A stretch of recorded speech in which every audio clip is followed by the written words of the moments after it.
Is love? Well, I looked up love in the dictionary.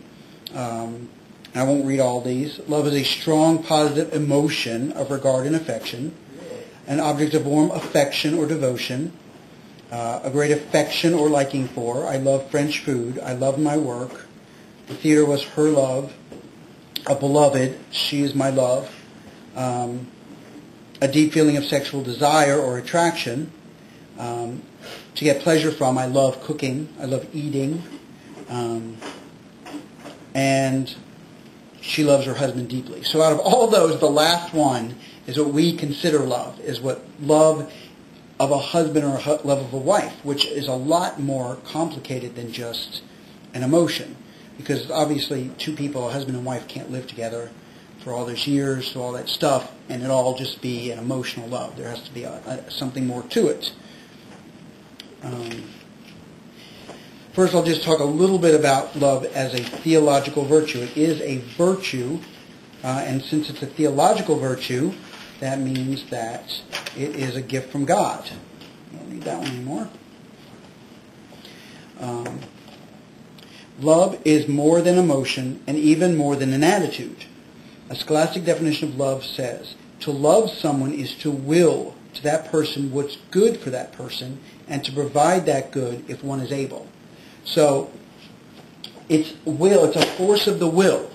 That means that you don't necessarily have to think the person's pretty or that's not what love is about. Love is about willing the good of that person. And so it transcends sexual attraction, it transcends liking someone for specific qualities. If you want, you could say, I love someone because he's a child of God. So you could, in that aspect, you would love everyone. And that's what God calls us to do. That is what our Lord has commanded us to do. A little bit more about the theological virtue. The reason why it's theological is because they have God for their immediate and proper object. Remember, God is who we are to love above all things, with our mind and all our heart, mind, body, and soul. And it's because they're divinely infused.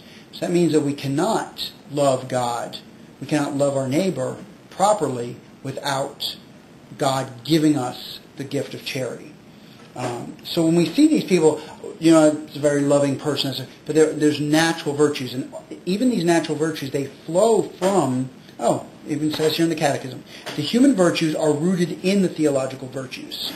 The theological virtues inform and give life to all the moral virtues. So again, those moral virtues are gifts from God, but the human virtues, punctuality, kindness, things like that, those things are all rooted in one or the other of the theological virtues. So we truly cannot love God unless God gives us that gift, and we can't love God properly. We can't have true charity if we're not in a state of grace. As I said, the two commandments which our Lord gave us, which Jesus gave us, thou shalt love the Lord thy God with thy whole heart and thy whole soul, thy whole strength and thy whole mind. And second, love thy neighbor as thyself. And of course, our Lord puts himself first, as it should be.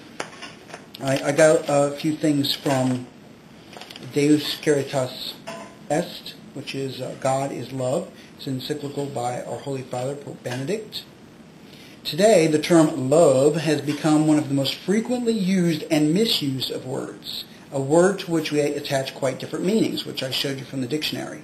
When we speak of love of country, love of one's profession, so on. So the Pope and I are obviously, we're a simpatico here, we're on the same lines.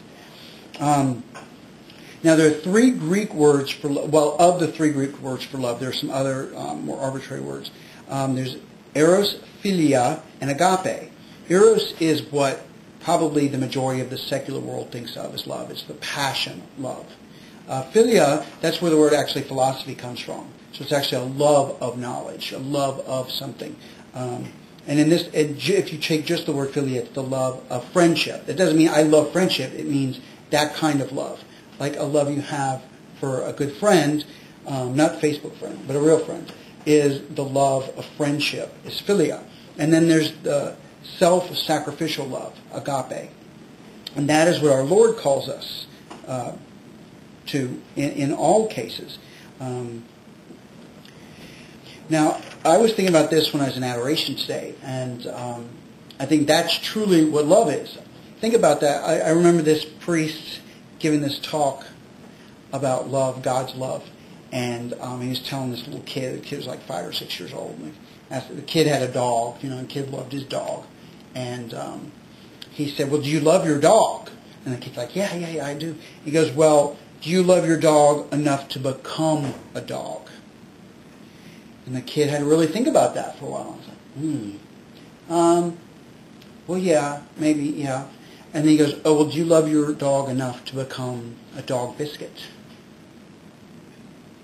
And think about that. Our Lord, the creator of the universe, has not only become a man, which obviously, we are creatures made in God's image, but we're in God's image because of our soul, not because of our bodies. So our Lord, has glorified us by giving us part of Him, part of His image, which is our soul.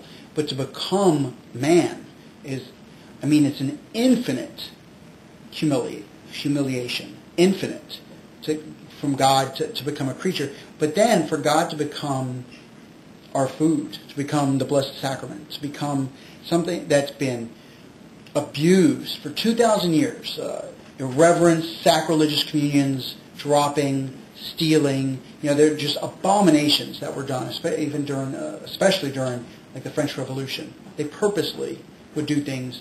There's one particular story that they had broken into this church after the Revolution.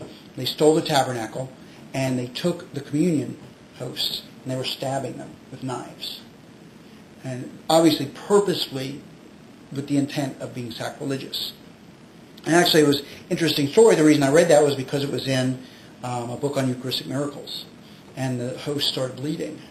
And then they started floating in the air. And freaked them all out, and they ran off.